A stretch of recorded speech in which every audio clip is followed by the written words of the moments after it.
लोक पैसे द्यायला तयार आहे, पण क्वालिटी पाहिजे. हा विषय तुम्हाला पावत्यासह टाकलेला आहे, तो तुम्हाला लक्षात आला असेल की हे जांभूळ कशा प्रकारे भाऊनी विकलेलं आहे. तर मित्रांनो, जांभूळ म्हणलं की आपल्याला जांभळा कलर हा आठवतो आणि पांढरा कलरचं जांभूळ हे बाजारामध्ये तुम्हाला आता विकायला मिळतं. तुम्ही घेताही खाल्लंही असेल बऱ्याच जणांनी.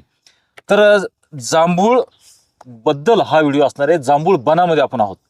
तर माझ्या हातामध्ये दोन प्रकारचे जांभळं आहेत, एक आहे पांढरं आणि एक आहे जांभळं. तर जांभूळ म्हणजे जांभळं, त्याच्यामध्ये आता पांढरं सुद्धा ऍड झालं. चवीच्या बाबतीत कसं, मार्केटिंग कशी होणार आहे, पाणी व्यवस्थापन कसं, कुठल्या जमिनीत लावायला पाहिजे, आणि अक्षरशः आम्ही ज्या ठिकाणी बसलेलो आहे ते एका एका फांदीला जवळजवळ 4-4, 5-5 किलो या ठिकाणी जांभळं तुम्हाला दिसतील. आणि सुरुवात जांभळाची कुठून झालेली दाखवायचं ठरलं तर एक वीत जर मोजली तर एक वितीपासून ते जांभळं लागलेले आहेत. सगळ्या झाडावरती तुम्हाला एवढे जांभळं दिसतील. म्हणजे हा व्हिडिओ ज्यांना फळबाग शेती करायची असेल त्यांच्यासाठी फायदेशीर राहील. आणि पाणी किती लागतं त्यावर पाण्याच्या शेतकऱ्यांना अवलंबून करता येईल की आपल्याला किती कशाशी जमिनीत लावायचं आहे. तर सर्व प्रश्न आपण भाऊकुना इथं उपस्थित करून त्याचे उत्तर घेणार आहोत. सगळ्यात महत्त्वाचं म्हणजे विक्री व्यवस्थापन याचं कसं केलं जातं. कारण की मी आता या जवळ आहे जरा, आता हे जांभूळ आहे, हे चांगलं आहे, हे मार्केटिंगला आपल्याला पाठवायचं आहे, आणि हे जांभूळ 5 फुटाहून पडलं, 5 फुटाहूनच पडलं, तर याला जर असा वरखाडा पडला तर याची किंमत भाऊ राहील का? नाही. जेवढी याची राहील तेवढी राहील का? अर्धी पण नाही. हा, तर मग विक्री व्यवस्थापन याचं खूप स्ट्रॉंग करावं लागणार आहे. त्याची किंमत फार चांगली बाजारामध्ये उपलब्ध आहे. आणि मी तर म्हणतो याची किंमत जेवढी आहे कमी खर्चामध्ये, कमी भांडवलामध्ये, तेवढं कुठल्या फळपिकाची सध्या नाही सुद्धा, सध्या नाही. टॉपला मी तर म्हणतो हेच फळ आहे 100%. कारण की जसजशा तुमच्या अडचणी वाढणार, जसजसे आरोग्याचे प्रश्न उद्भवणार, तसं तुमचे जांभळ खाणारे लोक, प्रोसेसिंग सुद्धा हे दोन्ही जांभळं चालतात, तर ते त्यांच्याकडून आपण सगळी माहिती घेणार आहोत. तर त्या सुद्धा दोन्ही चालण्यामुळे त्याचं सुद्धा आपल्याला भविष्यामध्ये त्याच्या वाटा सुद्धा मोकळ्या आहेत. तर नक्कीच सविस्तर व्हिडिओ आपण भाऊंना आपण विचारू आणि त्याची आपण ओळख पण करून घेऊ. भाऊ राम राम. राम राम. नमस्कार. नमस्कार. आपला एकदा परिचय करून द्यावा. नमस्कार शेतकरी बंधूंनो, मी विक्रांत काले, राहणार तालुका श्रीरामपूर, जिल्हा अहिल्यानगर. आमचं गाव खंडोबाची वाकडी म्हणून आहे. आणि इथे आमचं शेती, पारंपरिक शेती आणि नर्सरी असं कामकाज आहे गेले 35 वर्ष. बरं, सुरुवातीला हा प्रश्न सुद्धा तुम्हाला क्लिअर करतो की नर्सरी असलं म्हणजे रोप विक्रीसाठीच आपण हा व्हिडिओ बनवतोय अशातला प्रकार नसतो. त्याच्यामध्ये नवीन प्रयोग दाखवायचे असतात, नवीन केलेलं प्रयोग, त्याच्यासाठी काय काय त्यांनी केलं, खरंच आपल्याकडे येतं का, खरंच विकल्या जातं का, आणि पावत्यासह व्हिडिओ टाकू. त्याच्यामुळे तो कमेंट करण्याच्या अगोदर नक्कीच हा विचार तुम्ही करावा. सुरुवातीपासूनच बोलतो. हा.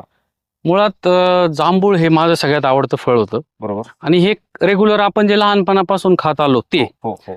आता झालंय काय की जांभळीला पहिले लोक बांधावरचं झाड म्हणायचे, कारण प्रत्येकाकडे असायचं. बरोबर. आणि त्यावेळेस असे काय रोगराई फार नव्हती. हो. आणि रोगराई नव्हती, आजारही नव्हते, त्यामुळे त्या झाडाकडे एवढं लक्ष पण गेलं नाही. बरोबर. माझ्या हातामध्ये आता हे जे जांभूळ आहे हे जांभूळ जांभूळ म्हणजे जांभूळ असं आपलं बरोबर समजतो. आता पांढरं जांभूळ सुद्धा आलेलं आहे. बरोबर. तर याच्यामध्ये व्यवस्थापनामध्ये, विक्रीच्या बाबतीतला तुमचा अनुभव कसा? बरोबर. त्याच्यानंतर हे शेतकऱ्यांना परवडतं का? जमिनीची मशागत, जमिनीचा प्रकार, या सगळे प्रश्न आपले उपस्थित केलेले आहेत आपण. बरोबर. त्या संबंधित आपल्याला काय सांग? आता मुळात मी पहिल्यापासून सुरुवात करू इच्छितो की जांभूळ हे काय आजचं पीक नाही. बरोबर आहे. हे खूप जुना इतिहास आहे जांभळाचा, सगळ्यांना माहीत पण असेल. आता काय होतं, पहिले पारंपरिक बांधावर हे झाडं लागवड व्हायची, कारण तेवढी रोगराई नव्हती, औषधी नव्हतं एवढी मागणी, आणि याला सीजनल फ्रूट म्हणूनच बघितलं जायचं. आता काय झाले, रोगराई वाढली, शारीरिक पण वाढली आणि वातावरणातले पिकांची पण वाढलेली, दोन्ही वाढलेले आहे. तर हे जंगली वनस्पती आहे, कारण याला फार अशा औषधी स्प्रेची याची गरज नाही.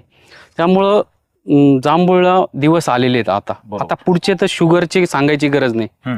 शुगरची कशी परिस्थिती आज, म्हणजे वयाच्या काही, मी तर परवा ऐकलं 21व्या वर्षाचं शुगर लागण झाली. बरोबर. तर याच्यात काही असे गुणधर्म आहे की जे भविष्य काळात अडचणी येऊ शकतात, त्याच्यावर याचे औषधी फायदे कामाला येऊ शकतात. याचे म्हणजे काळ्याचे आलेले आहेत. बरोबर. आता झालंय काय की बाकीच्या फळबागा लागवडी तर जोरात चालू आहे प्रत्येकाला. म्हणजे आता आपण मोसंबी बघितली, आंबा बघितला, पेरूच्या लागवडी, सीताफळाच्या लागवडी बऱ्याच प्रमाणात आहेत.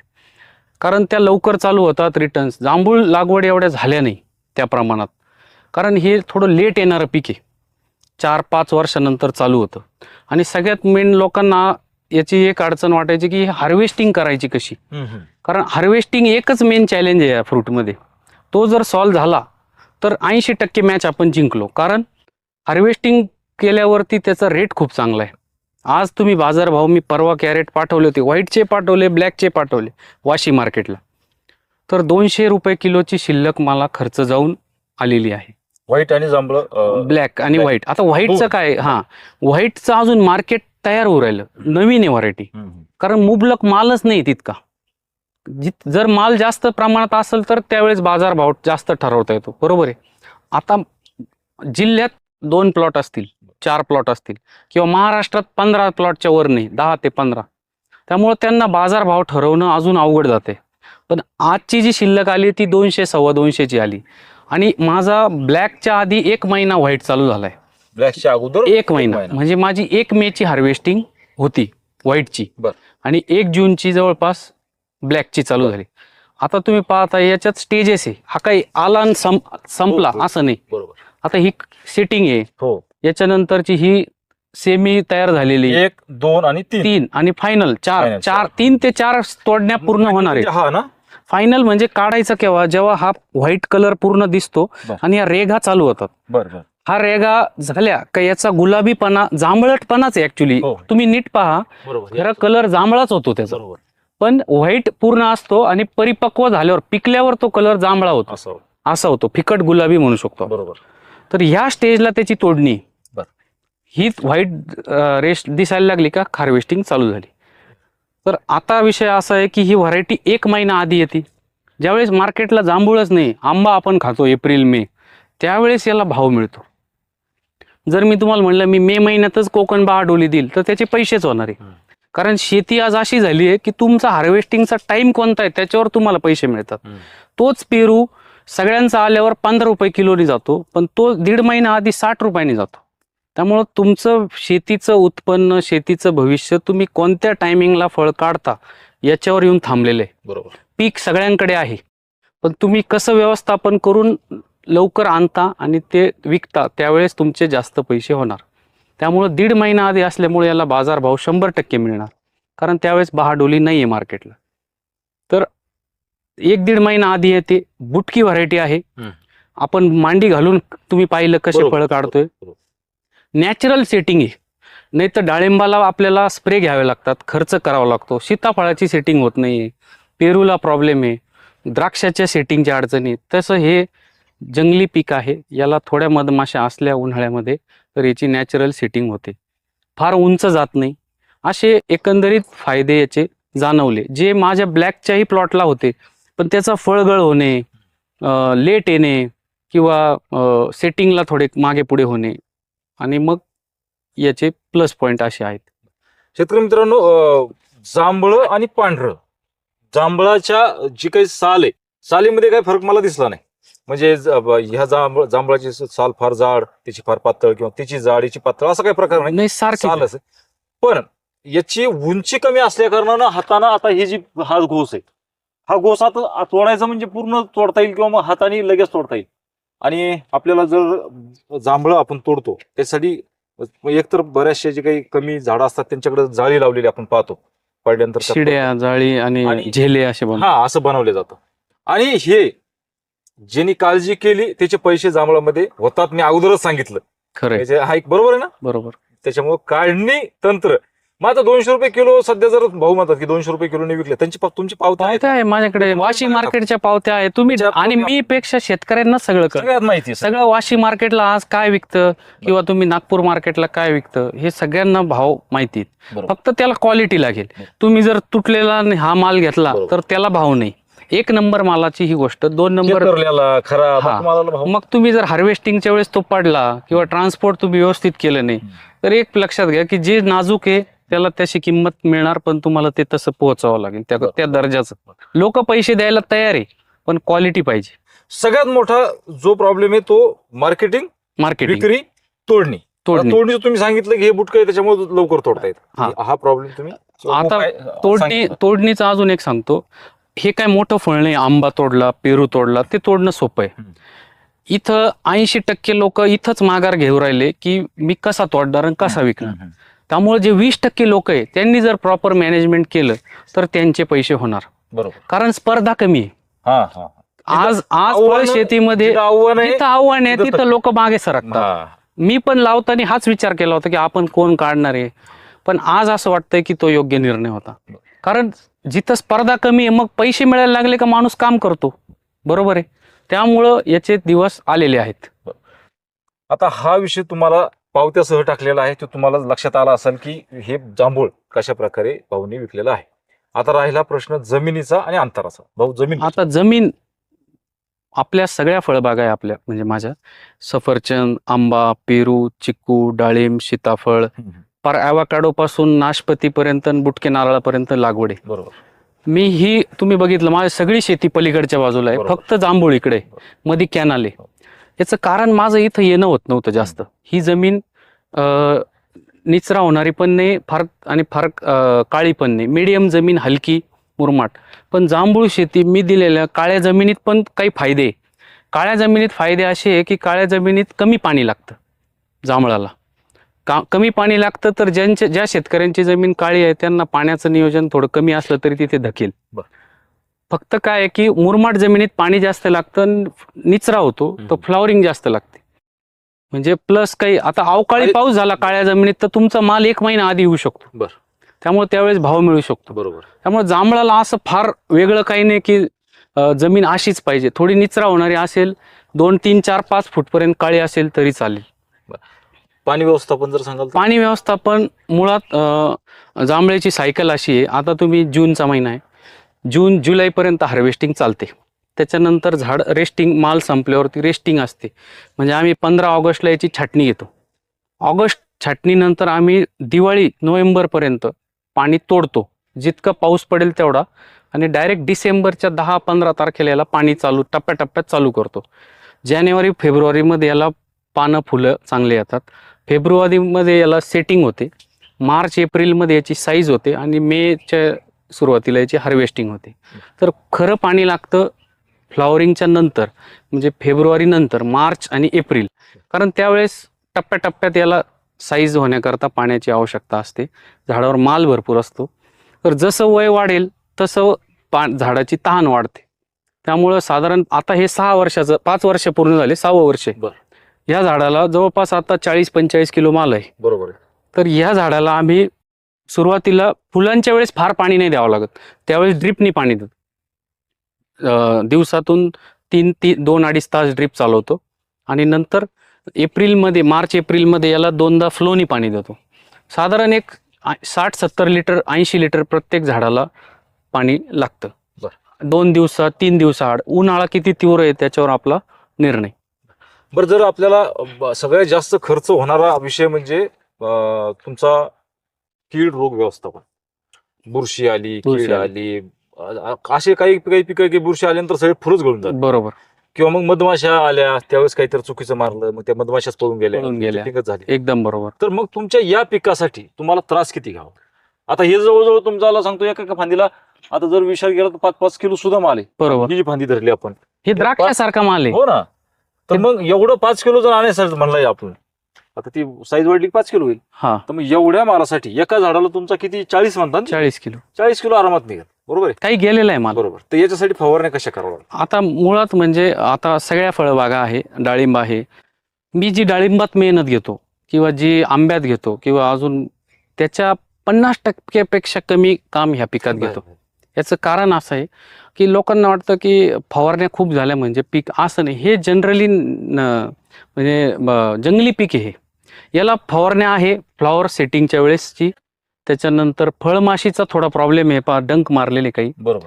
फळमाशीचा एक फवारणे मेजर आहे. याला बुरशी नाही, उन्हाळ्यात बुरशी कमी येते. बरोबर. आर्द्रता नसते की जास्त पाणी नसतं. बरोबर. त्यामुळे बुरशीजन्य आजार तसे कमी आहे.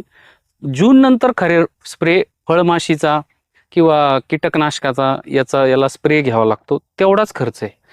3 ते 4 स्प्रेचा याला खर्च आहे फ्लॉवरिंग पासून हार्वेस्टिंग पर्यंत.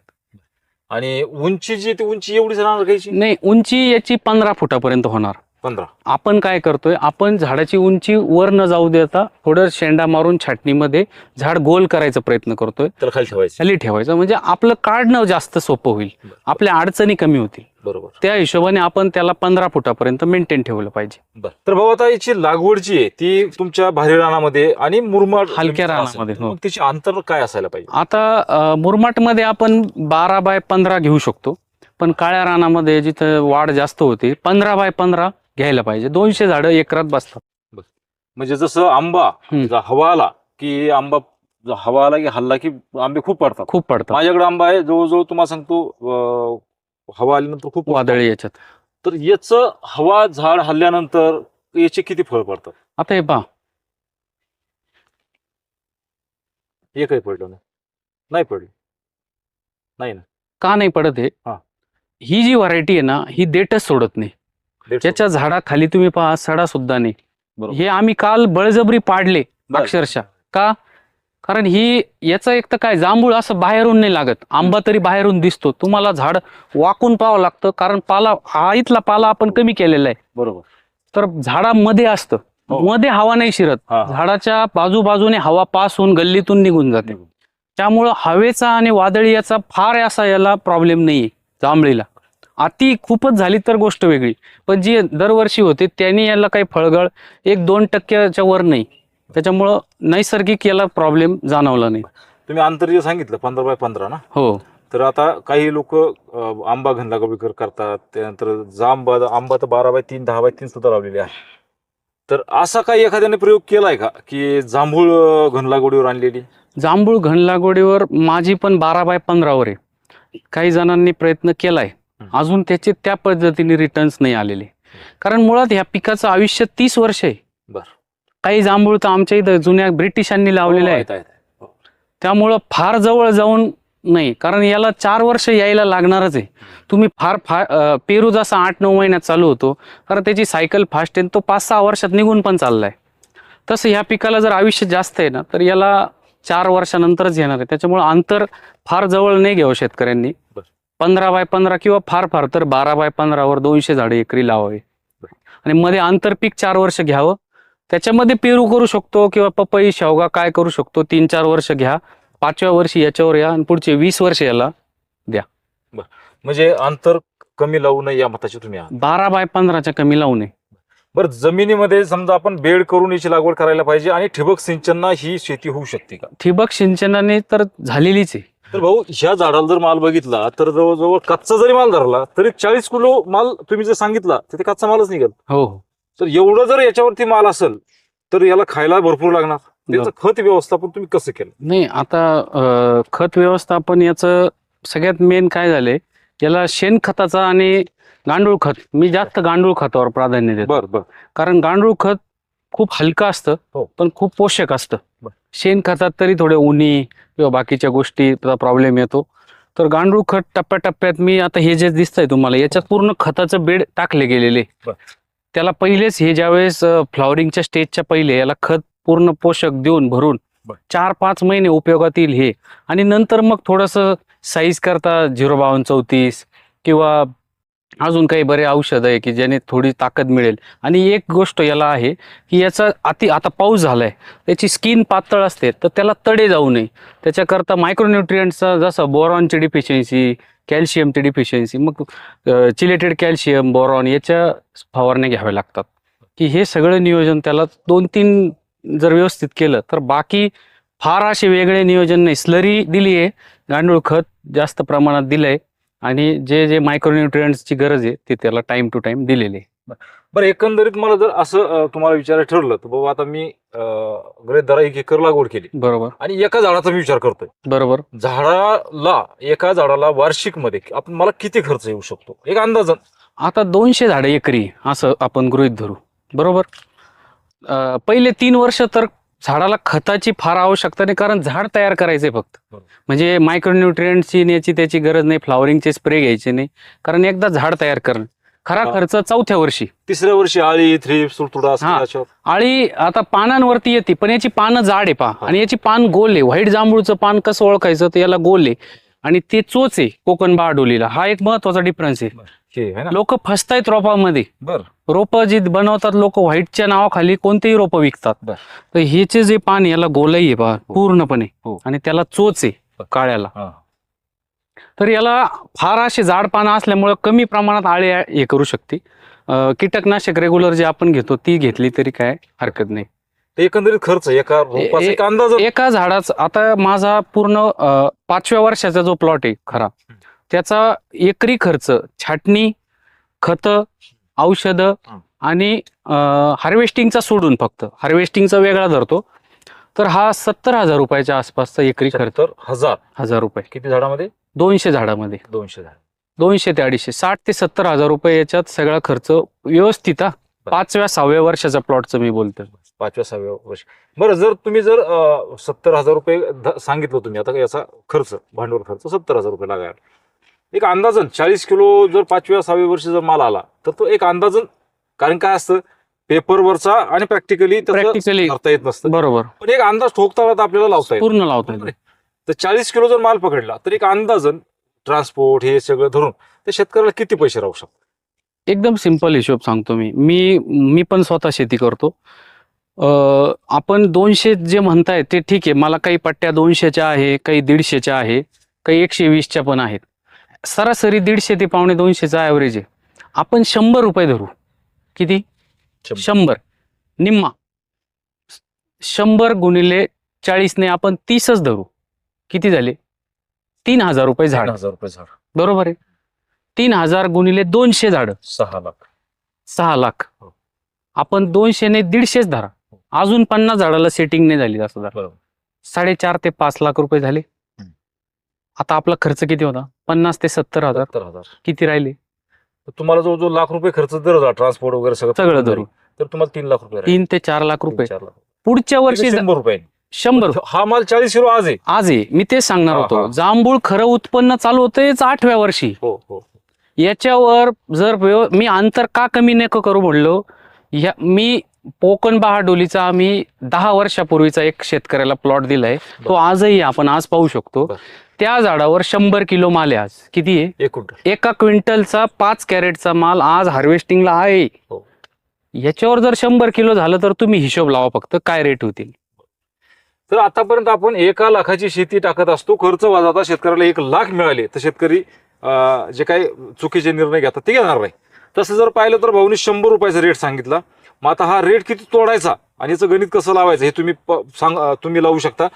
मी हे सांगू शकतो की या झाडाला 5व्या वर्षी 40 किलो माल जे सांगतात भाऊ तो 100% आहे. हे मी तुम्हाला सांगू शकतो. माझं याचं गणित तुम्हाला कशा प्रकारे लावायचं, 50 ला लावायचं, 20 ला लावायचं, 100 ने लावायचं की त्यांच्या आजच्या भावामध्ये 200 लावायचं हे मी तुमच्यावर सोपं. नाही 200 एक नंबर माल. सेकंड नंबर माल 150 रुपये 120 रुपयापर्यंत शेवटचा. आणि जो प्रोसेसिंग वाले नेतात आपण त्यावर विषय राहिला. हो. हा याचे आणखी पुढच्या वाटा पण तुम्ही. आता काय झालंय की मला बरेच कॉल येतात की आजकाल काय हे जांभूळ तर आपल्या प्रत्येकाच्या दारात आहे खेड्यापाड्यात, पण सिटीत नाही. बरोबर. आता सिटी म्हणजे मुंबई, पुणे, नाशिक, संभाजीनगर, नागपूर किंवा हैदराबाद, आपल्याशी जवळ अहमदाबाद. तिथं काय झालंय, एक चांगली गोष्ट झाली डिजिटलच्या माध्यमातून की फ्रेश फ्रुट्सची एक नवीन ट्रेंड चालू झालाय. फ्रेश एक्झॉटिक फ्रुट्स म्हणतात त्याला, ज्याच्यामध्ये आपण बऱ्याच जाहिराती बघतो बघा. तुम्ही पेशी कमी झाल्या पपईचं हे खा, ड्रॅगन फ्रूट खा किंवा अजून किवी खा, आवाकाडो खा. हे जांभळीचं कोणी बोललंच नाही. तर आता किसान कनेक्ट सारख्या कंपन्या किंवा फ्रूट बास्केट सारख्या कंपन्या, झेप्टो सारख्या कंपन्या ह्या काय करतात, ह्या फ्रेश शेतकऱ्यांचा फ्रूट घेऊन डायरेक्ट होम डिलिव्हरी करतात, फ्रूट बास्केट देतात. आणि पुणे मुंबईच्या लोकांना ते हवं असतं कारण त्यांना औषधे मारलेले फळं नको आहेत आणि मिडलमॅनमुळे ते रेट वाढतात.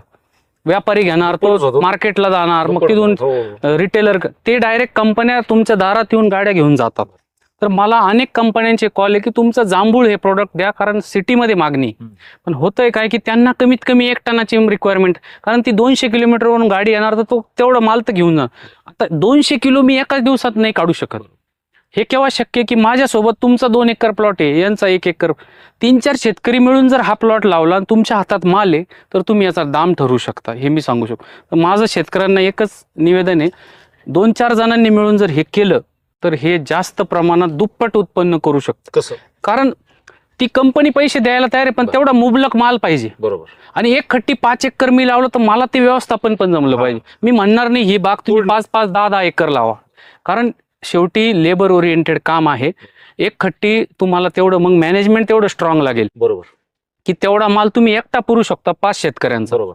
तर त्याचे पैसे. हो. अदरवाईज पर्याय मी जो सांगितलं की हो. 3 जण मिळून कमीत कमी याचं नियोजन करावं आणि मग कंपनीला तो द्यावा, तर पैसे डबल होतील. प्रत्येकाचा 100-100 किलो जरी म्हणला तरी तर 300-400 किलो 500 किलो जातो आणि त्याला जोड मिळाली का पैसे.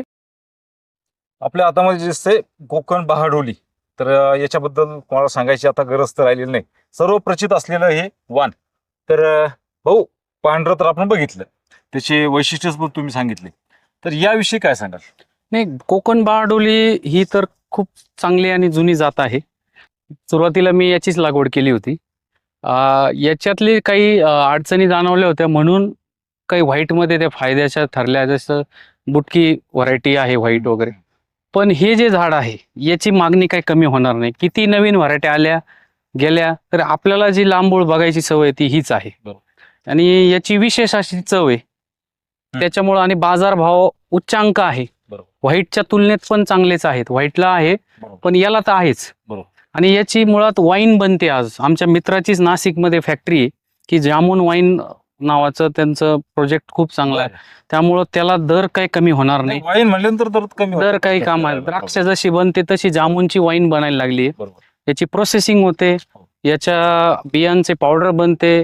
त्यामुळं कोकण बहाडोलीचं हे तर मला नाही वाटत की याचं मार्केट कधी कमी होईल, भविष्यात कधी कमी होईल.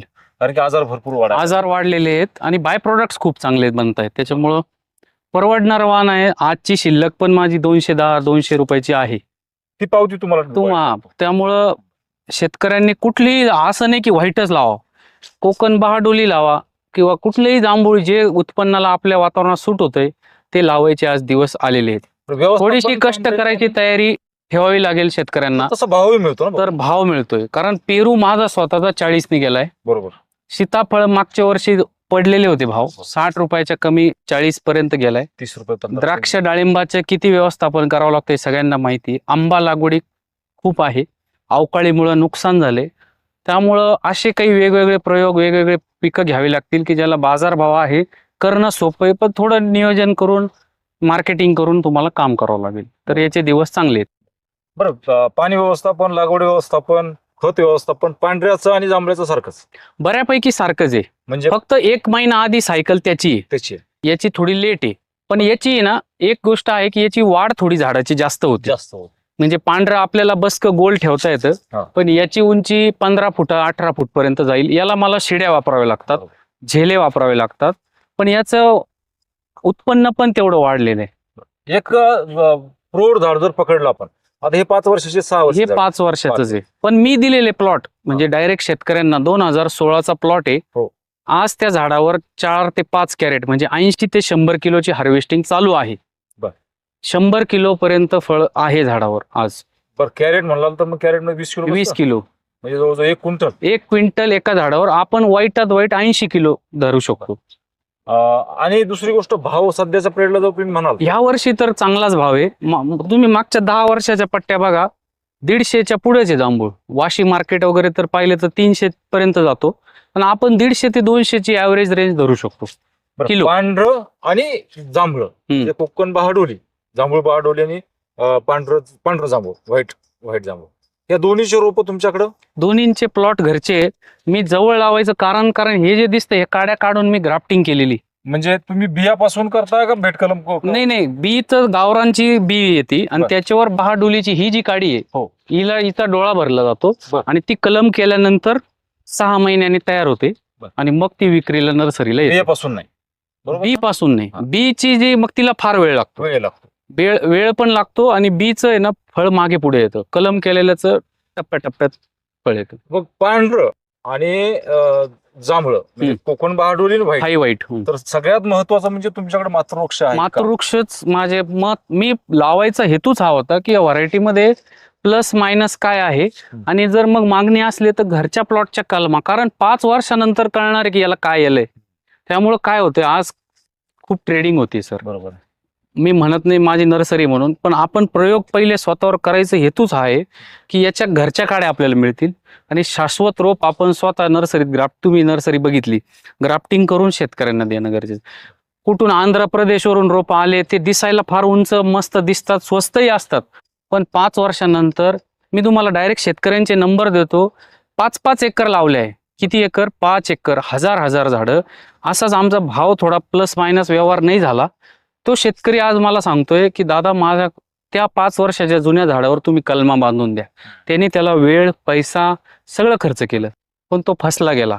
आता त्याला कळालं की आपण चुकलो कुठे, तर रोप निवडण्यात चुकलो.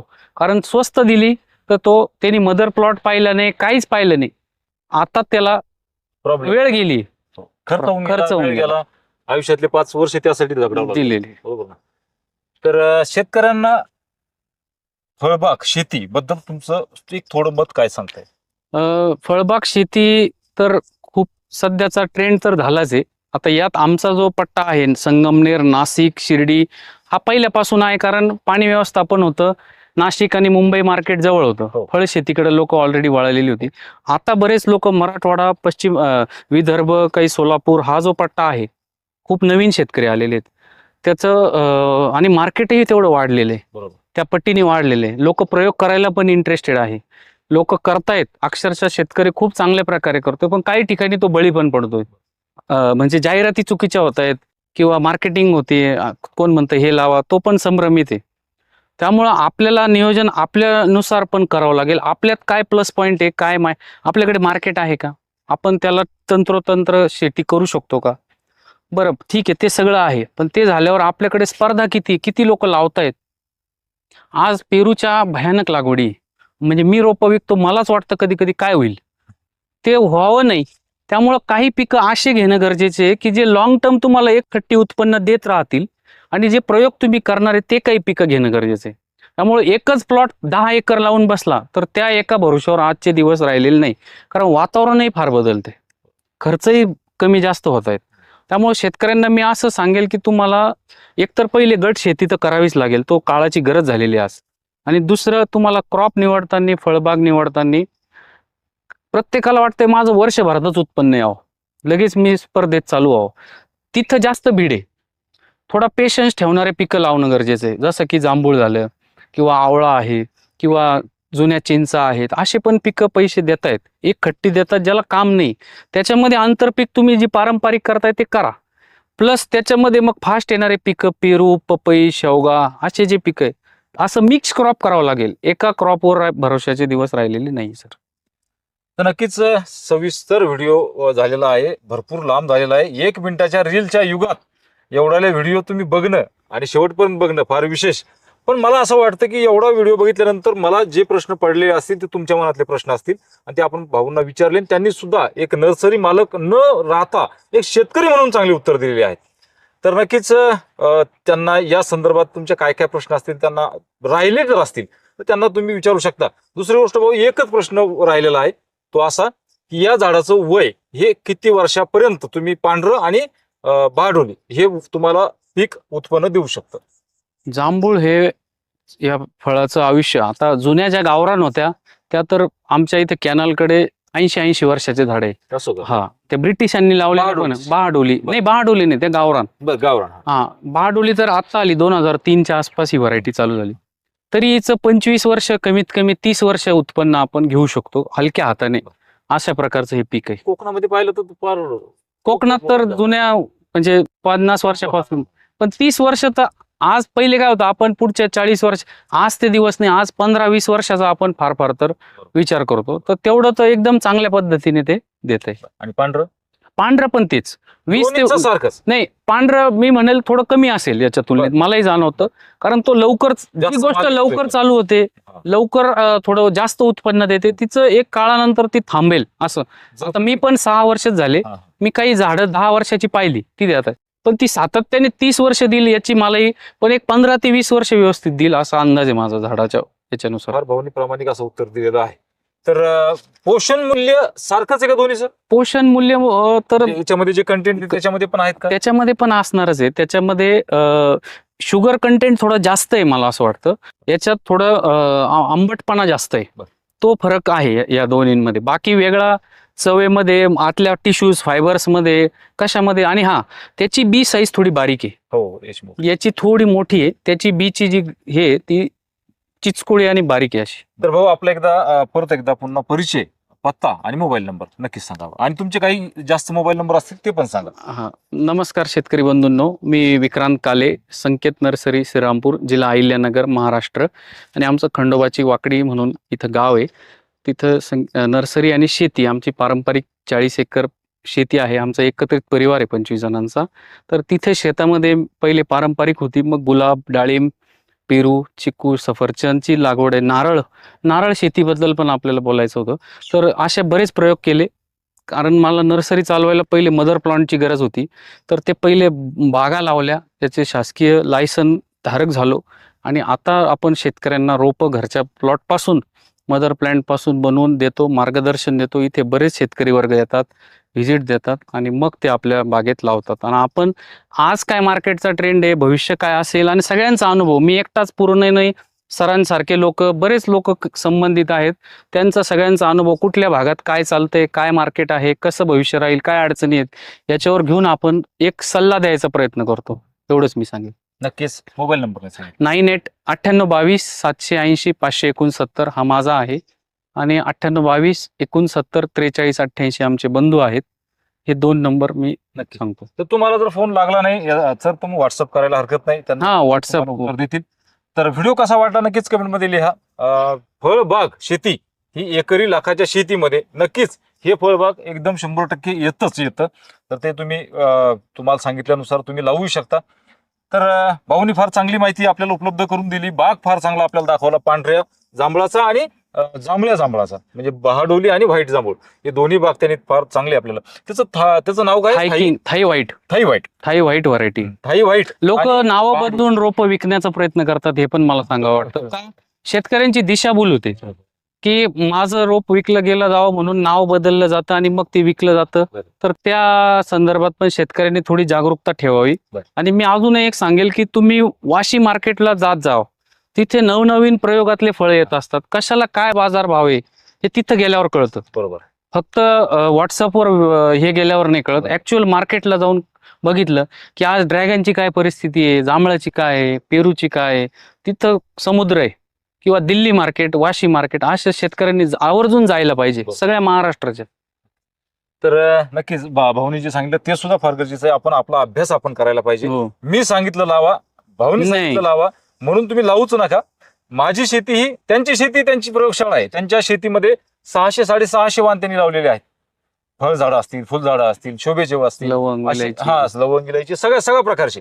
तर त्याच्यामुळे त्यांची शेती त्यांची प्रयोगशाळा, माझी शेती माझी प्रयोगशाळा. तशीच तुमची शेती सुद्धा तुमचीच प्रयोगशाळा आहे. मार्गदर्शन म्हणण्यापेक्षा चर्चा करण्याचं काम आम्ही करतो. यातून काय बोध घ्यायचा हा तुम्ही घ्यायचा असतो. आणि प्रत्येक गोष्ट ही आपण मापून पारखून नंतरच लावायला पाहिजे. तर भाऊंनी फार चांगली माहिती दिली, त्याबद्दल आपण आपली शेती आपली प्रयोगशाळा वतीने सर्वांचे त्यांचे आभार मानतो आणि थांबतो. सर्वांना रामराम भाऊ, रामराम. खूप खूप धन्यवाद.